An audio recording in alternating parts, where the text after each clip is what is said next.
Bismillahir Rahmanir Rahim. Assalamu alaikum wa rahmatullahi wa barakatuh. This is Haroon. I hope you are all well, inshallah.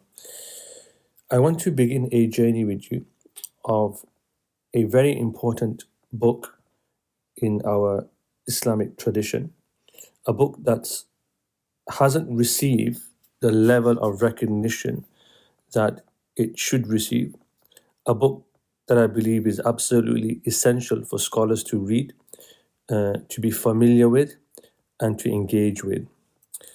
And this book, or this kitab, the name of it is called Hujjatullah al-Baligha. Hujjatullah al-Baligha, the conclusive argument from God. That's the title of the book, the conclusive argument from God. The title of the book is taken from the Quran, chapter 6, verse 149.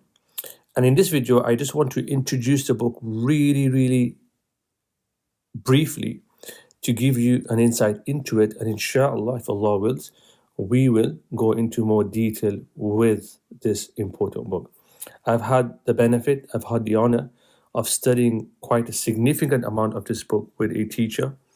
And I hope that you will find it useful and insightful in your own journey. I must say that I might be using certain phrases, certain language that some of you may not be familiar with. So as always, if you don't understand something, please do leave a comment in the section below of this video. And I will try, when I do check my YouTube account, to respond to you and try to answer some of your questions. But I'm not going to try and make this too academic. At the same time, I don't want to make it too simple as well, because there's some really rich insights that we can get. So let's begin. Bismillahir Rahmanir Rahim. So who is the author of this book? We'll talk more about him in later videos, but I just want to introduce him. The author of this book is Shah Waliullah of Delhi. He's also called Shah Waliullah Dehlawi, and he lived from 1706 to 1762. A very important scholar. We will, of course, in some future videos, talk about his life in some detail. Why is his book important? In a nutshell, what he endeavors to do, what he seeks to do, is to combine the intellectual and spiritual disciplines, disciplines together to explain to us the wisdom, the hikmah,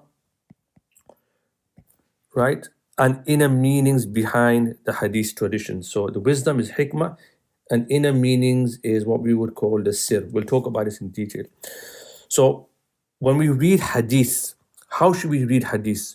Why is hadith even important? How are we to understand statements of the Prophet, peace be upon him? So Shah Waliullah in this book will bring in intellectual and spiritual insights, which he has gained from his own spiritual experiences and from scholars before him, to give us an insight into understanding hadith. And he devotes quite a lot of time in the beginning of his book, giving you what's the method. And inshallah, over the videos that we will cover, I will take you on that journey. Absolutely essential to understand hadith, right? So before you read the hadith, you need to know the method of approaching the hadith. And so this is important. And like I mentioned, the word Hujjatullah al-Baligha comes from the Quran. It's taken from the Quran, verse 149, chapter 6. And the word Hujjah here is what we would translate as convincing proof.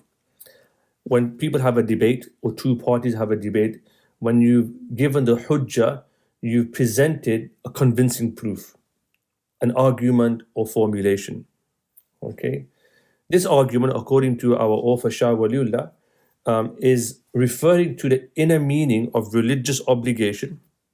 So the question is, why are we obligated to do certain actions, and why do we get reward for it?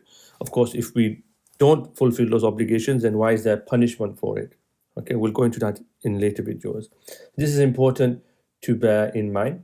And requital or reward. So we will be rewarded for our choices that we make in this world. And also the inner meaning of the Sharia. Okay, this is really important in our day and age, I would argue, because a lot of people ask, especially in our age of liberal ideas or liberalism, as to why people should follow a religion. So why do we have divine law? What's the wisdom behind it? What's the wisdom behind the Sharia? And so the inner dimensions of the divine law, which are revealed really as a means of mercy and guidance. Okay, and we'll talk about this. Shah Walillah will actually talk about this in more detail in his book as well. We'll cover that as well. So he's not alone in thinking about the Sharia in this way. There are many scholars who predate Shah Waliullah Dihlawi, and they talk about the importance of mercy, guidance, balance in the Sharia. But we'll come to that later on. So in this book, the Hujjatullah al-Baligha, what Shah Waliullah is trying to do, he's trying to look at some of the deeper levels of meaning of traditional symbols and practices, but he's also doing something very important, which is his idea of integration. And what he does is he tries to integrate various sciences, various approaches within the Islamic intellectual tradition. So that includes the mystical tradition, for example, the intellectual tradition, and also the textual tradition, the Quran, the Sunnah, the Hadith, and so forth as well. And so this integration is very important. Why? In a modern age, when we learn, our learning is fragmented, right? Just to take a very simple example, people study medicine, and this is nothing to do with the field itself, and this can apply to many other sciences. But when people study medicine, they usually just look at it in a very atomistic way, right? But they're not able to relate that to, for example, religion or Sufism or spirituality or to ethics or to philosophy, right? You'll find very few people who are doctors, for example, but they're able to relate their subject to other fields, mysticism, medicine, ethics, virtue, right? All of these things. So this is just an example. So today our learning is very fragmented, and this can apply in the religious science as well. And what Shah Waliullah really wants to do is he wants to take us on this journey of integration. Okay, so that's very important.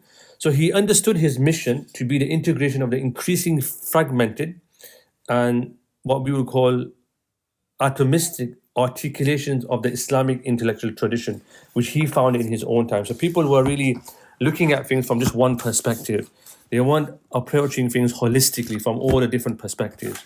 Okay, and so he wanted to bring in the views of the philosophers, the mutakallimin, the theologians, the Sufi mystics, mutasawwifin, the ulama who are into fiqh, legal specialists, and the hadith scholars, to bring the Quran and Quran Sunnah together in such a way that this takes us to the higher reality of things, right? Most of the time when we study things, we're not able to relate that to a higher purpose. So what Shah Waliullah would like to teach us is, when you practice your faith, whatever aspect of it, how does it relate to the bigger picture, right? And that's what's called, for us, metaphysics. It's a big word, but that's important to bear in mind. So how does all of this fit together? So I just wanted to introduce this book to you, and I'll do some more introductions in the next few videos. In the next video, what I want to do, inshallah, is I want to give you an overview of the first volume. If you find this useful, please do comment, leave some comments behind. Please do share it with others. Give me feedback. I'd love to hear from you, so I can try and produce more videos like this for you in the future. Until next time, Assalamu alaikum wa rahmatullahi wa barakatuh.